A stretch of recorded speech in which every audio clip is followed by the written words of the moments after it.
Traditionally in Taiwan, marriage was the most important thing in a woman's life. However, a woman had very little control over her marriage.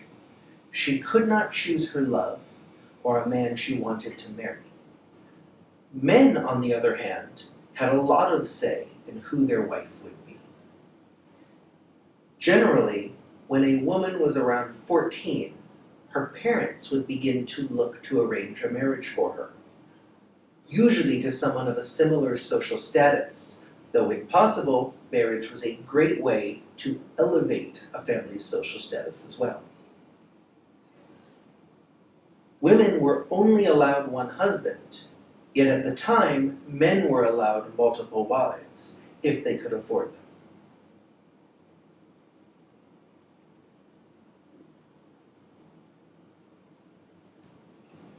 After 1895, Japan colonized Taiwan, and many marriage-related customs began to change.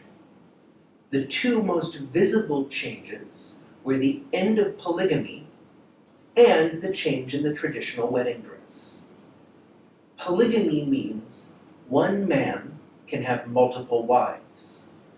Following Japanese colonization, the laws of Taiwan were changed, and the system became what's known as monogamy. Monogamy means one man can have one wife. Another very visible change was the change in the traditional wedding dress.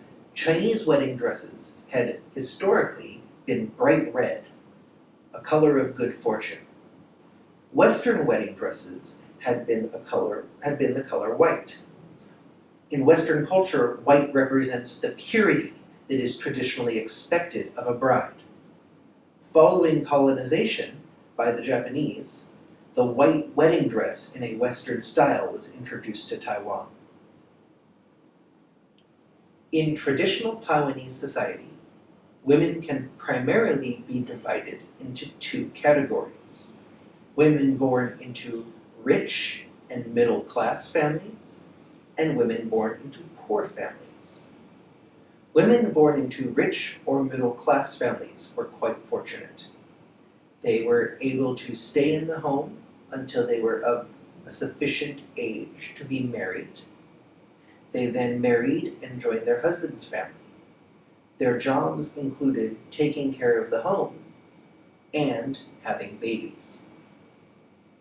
While this does not represent the freedom women enjoy today, this was still better than the situation faced by women from poor families.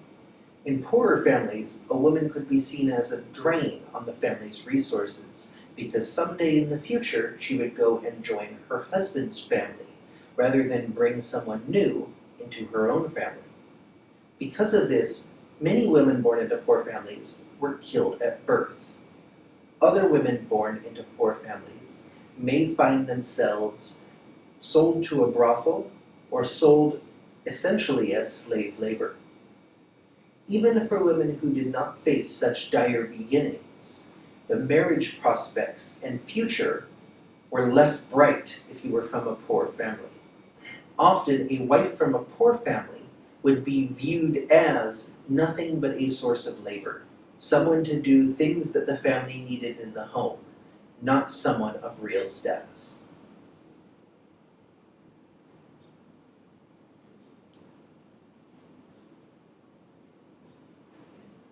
After marriage, one of the most important things for a woman to do was to have a baby as soon as possible, preferably a son. Because men could have multiple wives, and affluent men were likely to have several wives, women had to fight for their position in the family. Quickly giving birth to a son was a clear way to secure status as the favored wife. A woman who could not have any babies at all, on the other hand, may find herself ridiculed by her husband's family. It was also important for a woman to try to cultivate a good relationship with her mother-in-law. Before marriage, the mother-in-law often did not see her new soon-to-be daughter-in-law, as a real member of the family. Sometimes she would promise that after marriage, the woman would be just like a daughter to her. But it didn't always work out that way. Some mother-in-laws simply didn't like their new daughter-in-law, or feared losing their influence over their son to this new woman. As such, they would be mean to their new daughter-in-law, ordering her to basically act as a servant, doing what the mother-in-law wished, with little regard for her own happiness and well-being. Mother-in-laws were often picky about the chores their daughter-in-laws did, forcing them to redo work that was already done if it was not considered satisfactory. For a new daughter-in-law, cultivating the favor of her mother-in-law was a strong strategy for integration into a new family. But sometimes the mother-in-law was not interested in building this relationship. Women usually had to be obedient to their mother-in-laws, because while their mother-in-law was obedient to her own husband or to her son, among the women in the family, she was generally in charge.